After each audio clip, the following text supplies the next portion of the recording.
There's a special relationship between a shark and a pilot fish. On the surface, it appears friendly, but it's better described as mutualistic, where each species benefits from the relationship. In this case, the pilot fish gets protection against predators while feeding off fragments of food in the shark's teeth, which in turn helps the shark avoid potential deadly parasites. An unlikely pairing, a pilot fish and a shark, but together they work. And that seems to be the best analogy for the relationship between Senator Lindsey Graham and Donald Trump. If it wasn't already clear, by the way, Trump is the shark and Graham is the pilot fish in this scenario. Their relationship has evolved from the early days when Graham once said, quote, "You know how you make America great again? Tell Donald Trump to go to hell." But after a few rounds of golf together, feelings changed. Just think, if Hamilton and Aaron Burr had 9 irons, Lin-Manuel Miranda wouldn't have a Tony Award today. But how the Trump-Graham buddy cop relationship came to be is less of a question today than why it continues. On January the 6th, Graham seemed to have had an introspective moment after the former president's supporters stormed the Capitol. Hours after the insurrection was put down, senators returned to business, and Graham spoke on the Senate floor and said this. Trump and I, we've had a hell of a journey. I hate it to end this way. Oh, my God, I hate it. From my point of view, he's been a consequential president.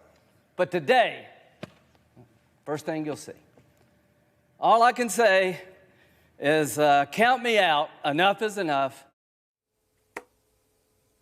And indeed, for Graham, enough was enough until it wasn't. Apparently, it wasn't enough for Lindsey Graham to vote to impeach Donald Trump. And it's not enough for Lindsey Graham to envision a future for the Republican Party without the former president either.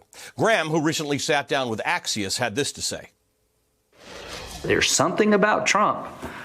There's a dark side and there's some magic there. And what I'm trying to do is just harness the magic. He could make the Republican Party something that nobody else I know could make it. It could make it bigger. He could make it stronger. He could make it more diverse.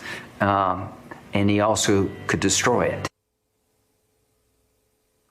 Okay, putting aside the ideas that a man who Graham himself once described as a, quote, race-baiting, xenophobic, religious bigot, end quote, could make the GOP more diverse. Just put that aside for a second. Think of the decision Graham just floated. Trump can make the Republican Party great or, quote, destroy it. It's akin to hiring a contractor to renovate your home who says, I'm going to build you the dream house that you've always wanted, or it will kill you when the ceiling caves in during dinner. How is making the Republican Party bigger and stronger versus destroying it the only option? Whatever your feelings are about the Republican Party, it deserves better than that. Perhaps the pilot fish and the shark are fine without the rest of the ocean as long as they have one another. It's curious to note that while Graham continues to advocate for Trump as the future of the Republican Party, Trump is telling the GOP it can't use his name to raise money anymore.